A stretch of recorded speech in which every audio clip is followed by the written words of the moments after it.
For decades, a 60-year-old Tsunade has reigned over the anime internet as the hottest anime grandma in all of history. But after all of these years, a worthy challenger finally appears in the form of a 90-year-old Santa Dodoria from Dandadan, the hottest grandma of today. Now honestly, the Dandadan anime has been on my radar for quite some time now because of a very controversial episode 1. So controversial in fact that it almost cancelled one of the OG anime YouTubers, aka Chibi Reviews. But even so, the number one thing that made me want to watch this anime was undoubtedly the grandma. So this 90-year-old smoke show, and I don't mean that just because her bones are so old they are turning to dust, has finally made her appearance in the 3rd episode of the Dandadan anime. And boy, was it worth it!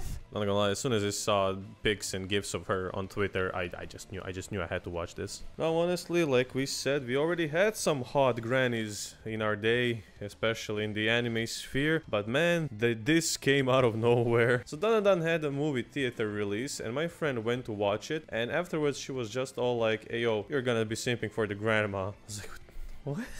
What the f— Turns out she was completely right. I want to put this Miss Santa Dodoria on my waifu tier list, but like, can I? Does the waifu tier list have like an upper age limit? Because hey, it certainly does have a minimum age requirement, but is it like, oh well technically there are 3,000-year-old lollies and stuff on people's like waifu tier lists. I guess a 90-year-old hot grandma is not any trouble. But honestly, the hottest grandma that I've ever seen in my life isn't even the weirdest thing on this anime's list. Honestly, trying to explain the premise of this anime to my friends, because as all of this drama from Dandadan was going on from the episode 1, I was actually in Japan with all my great buddies, and I was trying to explain the premise of this anime. And honestly, as I was describing it, I was also doubting myself, like, am I having a stroke? Basically, there is a Gyaru who believes in ghosts, but doesn't believe in aliens. And there is a guy who believes in aliens, but doesn't believe in ghosts. So they somehow meet and decide to go on each other's area of expertise places. The girl then, of course, gets kidnapped by aliens, and the guy gets possessed or cursed by a ghost. Now, the girl almost gets...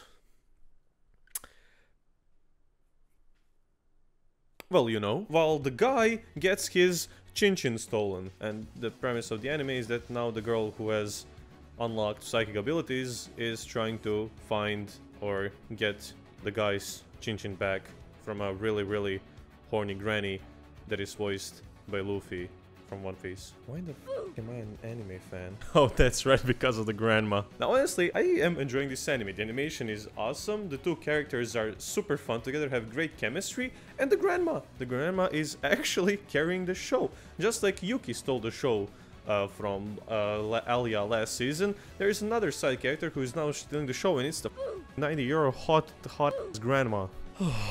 I need a quick break from this nonsense. Now, anime is very weird in general, but this show kind of should be taking the cake, as like when you try to explain it, it seems like it's more insane than Chainsaw Man. But honestly, once you get that initial premise that they're trying to get a dude's...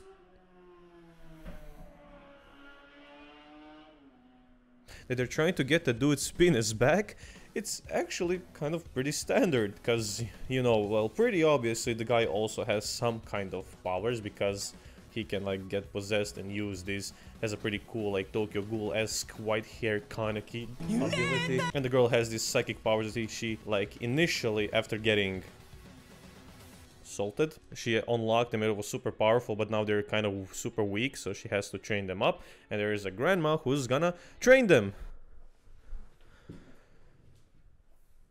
Oh, God bless people who created you. I also had to say, like, grandma... I mean, this video is basically not about Dandadan. It's about the Dandadan grandma. Dandadan grandma is honestly the best thing that happened to anime in like, I don't know how long. Like, just look at her. She's so goofy, funny. Like, this guy is trying to take a shit because her granddaughter has to watch him do it, but she's stopping them. Why? I don't know why. Just because she can. And she's also badass. Like, she's not like the super strongest thing ever, but she's super smart and uses her abilities like a big ass pencil. She's a pencil to fight? Who uses a pencil to fight? Oh, but yeah, I don't know what to expect from this anime after they get the dude's Chinchin back, because in episode 4 it does seem like they will get it back, and I know that manga has like 160 chapters, something like that, so who knows what's gonna happen in this anime, because it's already insane. So I am actually looking forward to see how it turns out, and I will be 100% watching it, and I recommend you guys to also check it out if you can get over some weird stuff. Yeah, that's pretty much it. See ya.